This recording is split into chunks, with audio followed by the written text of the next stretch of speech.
Napoleonic Wars Preview. Hello and welcome to this preview video on the wars that would dramatically shape and change Europe for decades and centuries after, and were called the Napoleonic Wars.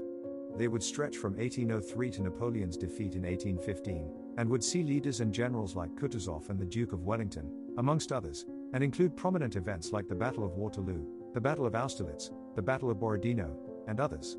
The wars would happen in a period of great change as well as great suffering.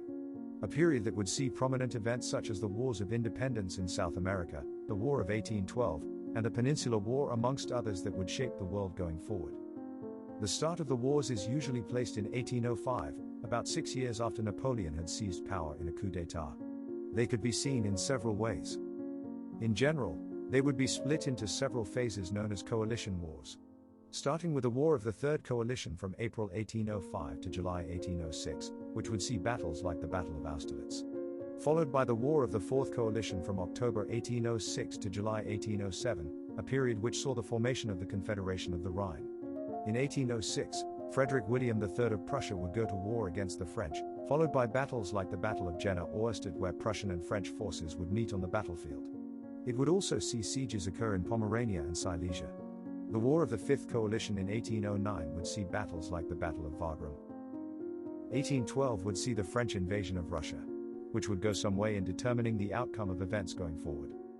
The War of the Sixth Coalition from March 1813 to May 1814 occurred after Napoleon's invasion of Russia and would see battles like the Battle of Leipzig and events like the Six Days Campaign, resulting in Napoleon's abdication and exile.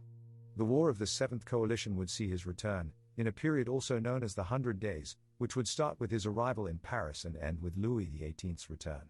The wars would drastically impact European and global society, redrawing the maps of Europe, and introducing several changes. It would contribute to the rise of national self-determinism, create conditions that would indirectly contribute to events like the movements for unification in Germany, the Risorgimento, and the Spanish Wars of Independence. Political relationships would dramatically change and the world as was known back then would undergo massive changes. We will explore some of these, and look into the start of the decline of Napoleon's reign. In the videos, we will explore the events of the wars, and the impacts that they had. Thank you for watching this video. If you liked it, please leave a like and share. Also, watch some of our other videos on the channel.